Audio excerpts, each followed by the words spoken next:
Okay, so I'm very moved by that, Andrew. Thank you so much for your kind words. I can't say enough nice things about Andrew, in addition to being an incredibly generous mentor and if I may say, friend over the past decade.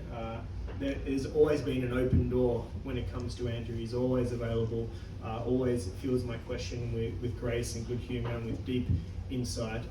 He is, to borrow a phrase, an absolute mensch. One of my favourite people, and if I say any more I'm going to start crying, so Me too. I won't, but my deep gratitude. Let me say also just quickly thank you to Readings for hosting this event, not only for supporting me and my book and my publisher, but for giving time and space to this very important issue, that we can come together in this space that you provided to constitute a temporary community of concern, if I can put it that way. So I'm more than grateful to Readings, which to me is, I think, inarguably the most prestigious bookstore in this city. So it's a true honour for me to be here and Readings to continue this tradition of supporting local authors and so on. So thank you very much. I want to thank my colleagues and friends. I can see people here. I haven't had a chance to say hello to everybody yet, but I'll get around to say hello. Thank you so much for honouring me with your presence. Thank you to my family and friends, who I'll quickly name. My best friend James is here. Martin, my stepfather, is here. My sister Laura is here. My auntie Kath is here. And finally to my mother Julie, to whom this book is dedicated, and to whom I dedicate this event with all my love. So now to the politics equaling asylum question. So just a little preface in terms of what we're dealing with. So the calamities in this world are seemingly endless. We know that the impacts of climate change are already here. They're not a future event. And the question of the refugees bound up the problem of climate change in the 21st century. In many ways, they go together. The estimates of the number of likely displaced people by mid-century range from 500 million to 1 billion people. And mid-century is not that far away. In our time, refugees are drowning in the Mediterranean and in the Rio Grande. People are perishing in the Sahel, in the Sahara, and the Sonoran deserts. People are brutally exploited. Refugees are exploited from as far afield as Libya to Mexico. People are fleeing conflicts and instability and violence in Ethiopia, Syria, Sudan, Central America, Myanmar, Eritrea, Yemen, and more. 1 million Rohingya refugees live in the world's biggest refugee camp in Cox's Bazar. The Palestinian people are continually subject to apartheid. Uyghurs are persecuted in concentration camps in China. The Hazaras in Afghanistan are at risk of genocide. Australia continues to brutalise refugees, and as Andrew alluded to, is exporting this horrendous model of treatment of refugees elsewhere. And all of this is just a partial list in terms of contemporary concerns.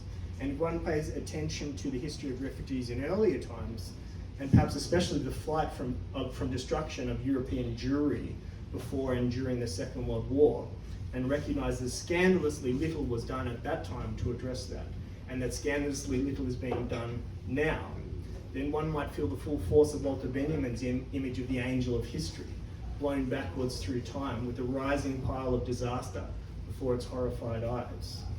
In other words, this disaster of refugee experience as a continuous experience. And I do begin the book with a note of indignation to say that nothing has been learned, nothing has changed, nothing has been remembered from that time to now. So there is a certain note of indignation that sort of sets off the proceedings. And the epigraph of the novel is from the Jewish novelist Andrei Schwarzbach, who wrote a book called The Last of the Just, where he says there are two solutions left. The natural solution, which would be for the Messiah to turn up on a cloud and take us there with a flap of his wings. And the supernatural solution, which would be for civilized nations to actually do something, however small. And that seems to be the state that we're in. So all this might tend to make one despair, but rather I think it demands a response, a politics of response and responsibility. And hence the impetus for my book and my claim that politics equals asylum. So when I say that politics equals asylum, what does this mean? Of course, someone could immediately object that how can you define politics as asylum? The daily transactions of political decisions, or what Nietzsche called the ephemeral chatter of national politics, of course take in more than questions of asylum. But I'm referring here to the political, not just in terms of those daily transactions and policy decisions, but what politics is at its heart really about. So one easy way to think about this is firstly to conceive paradoxically of politics as unfreedom. So by that I simply mean that we are born into a world already inhabited by others, both individual others but also groups, ethnic groups, religious groups, national groups, and so on. So there's a givenness to this presence of others. It is just the case, it is always already the case. So the writer Hannah Arendt talks about this notion of plurality, that is the equality and the distinction of all human beings. And in her final unfinished book, she says that plurality is the law of the earth. What's important for me, however, is not just Arendt's notion of plurality, but specifically the way Judith Butler takes up this notion and reads it. So Butler actually stresses the plurality of peoples. So one might think of the Jewish people, the Palestinian people, Uyghurs, Hazaras, Rohingyas, an open-ended list. And Butler brilliantly links Arendt's idea of plurality to Arendt's charge against Adolf Eichmann. So Eichmann was the architect of the final solution. You may know the famous book Eichmann in Jerusalem, where she attended the trial. We all know that the Nazis were murderous scum. People who know me know how obsessed I am with the Nazis. But Arendt has a more precise charge to make. I mean, we all know that it's a crime, but what's the nature of this crime? For Arendt, the nature of the crime of the Nazis was that they arrogated to themselves the right to decide with whom to share the earth. And that's the nature of his crime. That the German people may expand and multiply, but the Jewish people and the Roma and homosexuals and the disabled and other targeted groups must leave the earth.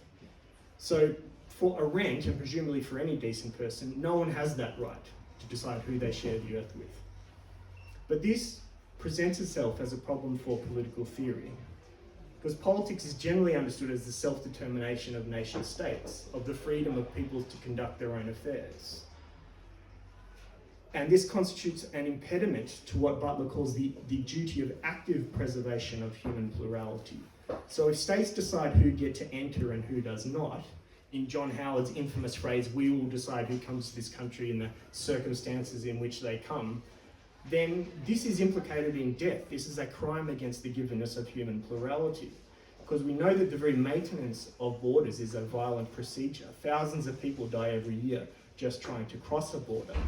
And we know that in conditions of emergency, such as during the Shoah, or during the period of the Khmer Rouge, or the people fleeing violence in Central America and Mexico and so on, that to keep people out is tantamount to putting them to death, even if tacitly, by a crime of omission, if not direct commission. So these are ontological crimes. These are crimes against that which exists, crimes against the preservation of human plurality.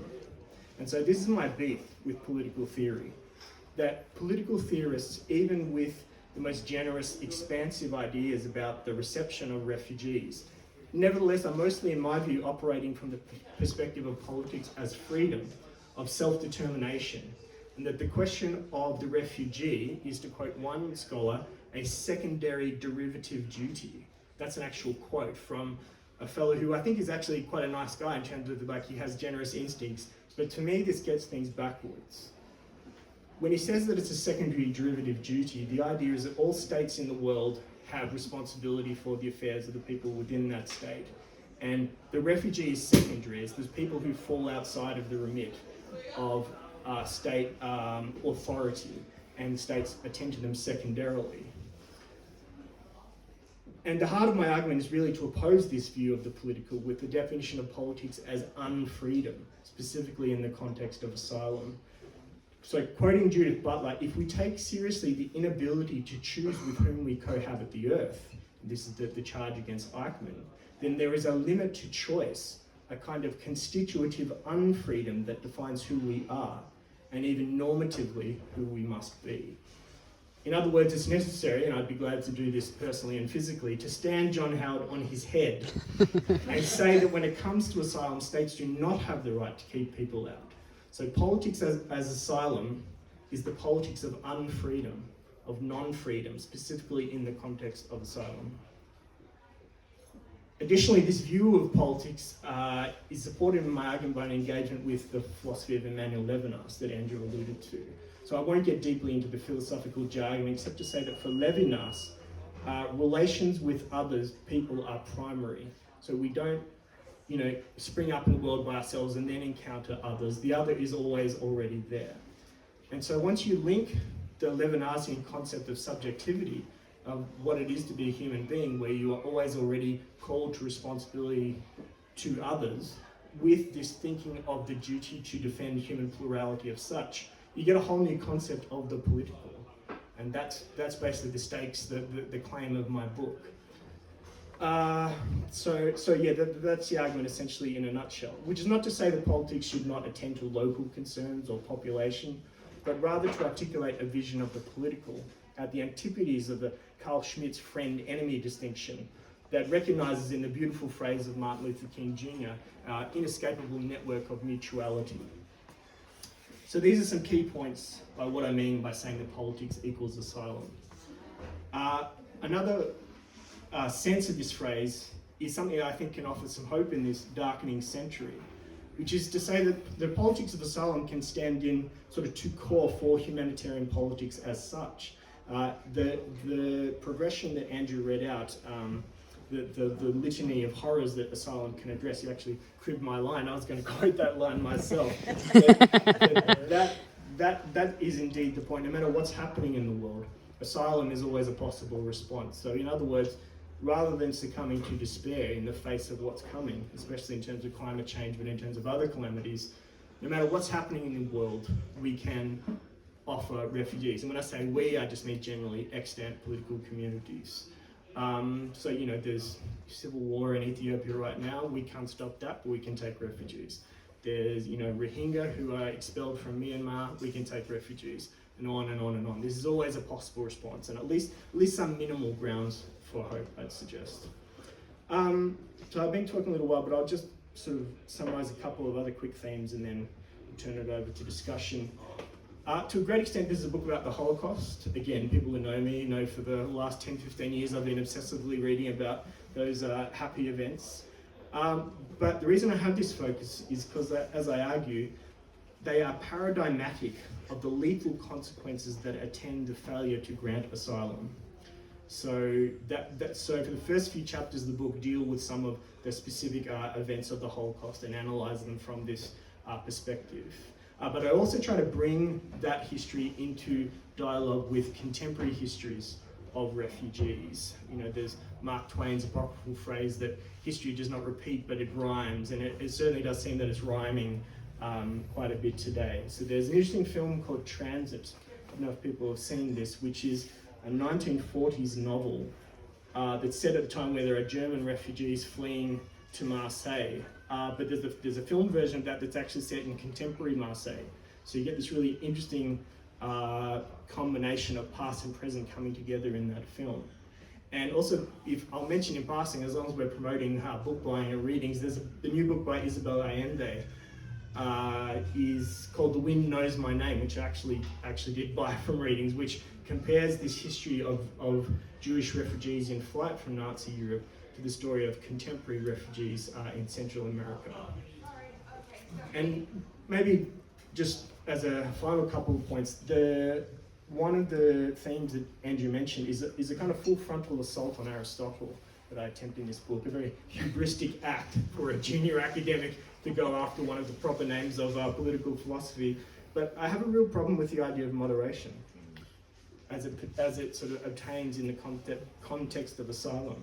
I think there's an implicit moderation in terms of limits, numbers, not accepting too many people that underscores a lot of so-called serious political theory. So I give you the example of the Kindertransport. I don't know if people are familiar with the Kindertransport, but that was the UK taking in 10,000 Jewish children after Kristallnacht. But 1.5 million Jewish children died in the Holocaust. So why wasn't the Kindertransport of that dimension? Or all of the adults? Or all of the non-Jewish victims of the Holocaust? So this question of limits and numbers, the calculative moderation is also one of my targets. And finally, the coda of the book ends in a reflection on the duties that we owe to the dead, the people that weren't saved at that time, the people that aren't being saved now, and the people not yet born who won't be saved because they will not be offered refuge. So I think we need to be sort of attentive to the ghosts that haunt and animate the politics of asylum. So, and I'll just end on this, if I can risk this statement. My highest aspiration for this book, and I'm not saying that I've achieved this, I wanted to write something that could not be argued with. There's a kind of a relentlessness to the argument if you read it, an invincible argument for the rights of refugees, where what is and what ought to be come so close together almost as to touch, and that politics should be the active preservation of human plurality and thus the imperative of asylum in every context. However, it's not for me to judge whether I've achieved that. That's for you as my potential readers to judge. And I'll end there. Thank you.